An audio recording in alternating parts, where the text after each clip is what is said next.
In the aftermath of the Council of Ephesus in 431 AD, unresolved theological disputes cast a long shadow across the Christian world. These tensions were not limited to religious doctrines alone. They reflected the intertwined ambitions of ecclesiastical centers and the political machinations of powerful leaders. At the heart of the controversy lay one of Christianity's most profound mysteries, the nature of Christ himself. The theological clash, deeply embedded in the rivalry between key sees like Alexandria, Constantinople, and Rome, would not only shape the trajectory of the early church, but also alter the course of history. The primary theological tension revolved around how Christ's divine and human natures coexisted. The Alexandrian school, under the leadership of Cyril of Alexandria, championed the unity of Christ's nature, portraying him as one person, where the divine was seamlessly united with the human. In contrast, Antiochian school, led by Nestorius, emphasized a clearer distinction between the two natures, warning against any fusion that could undermine Christ's full humanity. These opposing views sparked accusations of heresy.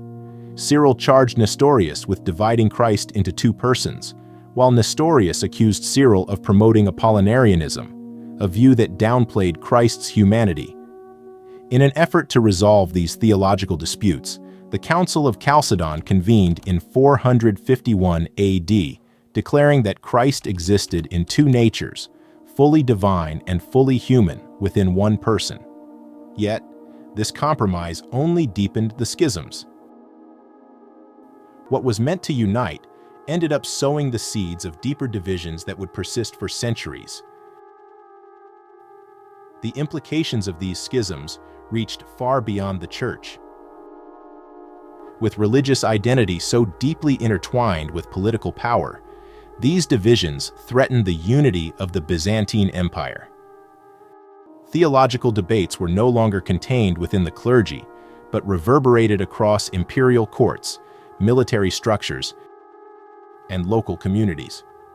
Religious disputes became symbolic battlegrounds for broader struggles over influence, governance, and loyalty, with local factions choosing sides between Alexandria, Antioch, and Constantinople, turning doctrinal disagreements into geopolitical contests. The theological conflicts were compounded by fierce political rivalries. The sees of Alexandria and Constantinople jostled not just for doctrinal supremacy, but for political influence. Cyril and Nestorius sought the favor of Emperor Theodosius II, deploying embassies, letters, and public protests to win his support. Meanwhile, Rome, under Pope Leo I, weighed in with decisive influence. Rome's backing of the Chalcedonian formula bolstered its prestige but accentuated the growing divide between the Eastern and Western churches. The role of the Byzantine emperors was pivotal. Some, like Theodosius II, used the theological disputes to consolidate power to strengthen autocratic rule. Others leaned toward Chalcedonian orthodoxy, attempting to maintain a balance between competing factions. These theological debates were not just about religious truth, they became instruments of imperial strategy, woven into the fabric of statecraft. In 449 AD, Theodosius II presided over what would become known as the Robber Council, the Second Council of Ephesus. The council, heavily influenced by Alexandrian theology, condemned the Antiochian school and entrenched the divide. Yet, this victory was short-lived. The church's polarization threatened the unity of both the faith and the empire. It became clear that the involvement of emperors like Theodosius II and the devout Pulcheria was essential to restore balance. Pulcheria, the empress and sister of Theodosius II, played a defining role. Her support for the veneration of the Virgin Mary as Theotokos, Mother of God, was central to the Nestorian controversy. Pulcheria's religious convictions shaped imperial policy, aligning theological orthodoxy with imperial stability. Her influence also extended to the Council of Chalcedon, where she sought to reconcile the factions that threatened the empire's unity. In the midst of this turbulent era, Dioscorus of Alexandria rose as a successor to Cyril, determined to uphold his predecessor's legacy. As president of the Second Council of Ephesus, Dioscorus wielded considerable influence, condemning Nestorianism and promoting the Alexandrian theological vision. Yet, his efforts were met with resistance. Opposition to Dioscorus culminated in his deposition at the Council of Chalcedon, marking a decisive shift in ecclesiastical power away from Alexandria. Though exiled and deposed, Dioscorus's legacy endured. His followers in the Coptic and Syriac traditions revered him as a confessor of the faith, rejecting Chalcedonian orthodoxy and preserving a distinct identity within Christianity.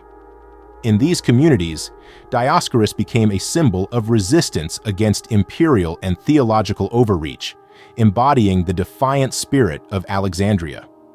Over time, this opposition contributed to the formation of the Oriental Orthodox Church, a tradition that persists to this day in Egypt, Syria, and beyond. The controversies that began at Ephesus and Chalcedon are not merely relics of the past. Their echoes can still be felt in modern Christian denominations, where theological debates continue to shape identity and doctrine. Even today, the schisms that emerge from these councils serve as reminders of the delicate balance between unity and diversity within religious traditions.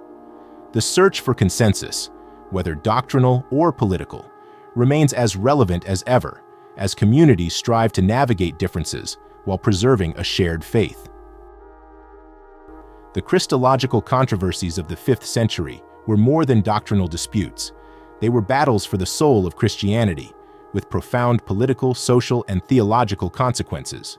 From the imperial courts to the council chambers, the interplay of faith and power shaped the course of history.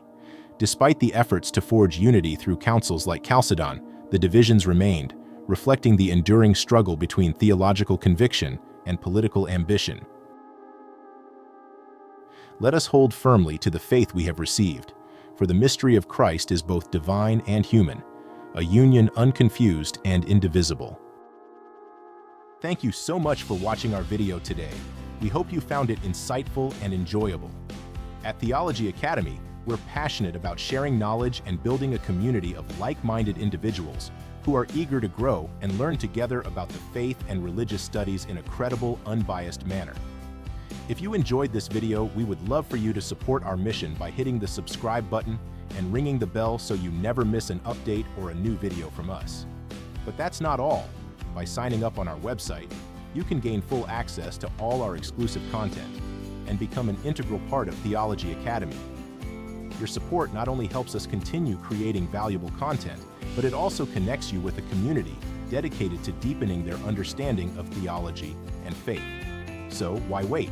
Head over to theologyacademy.net and become a member today.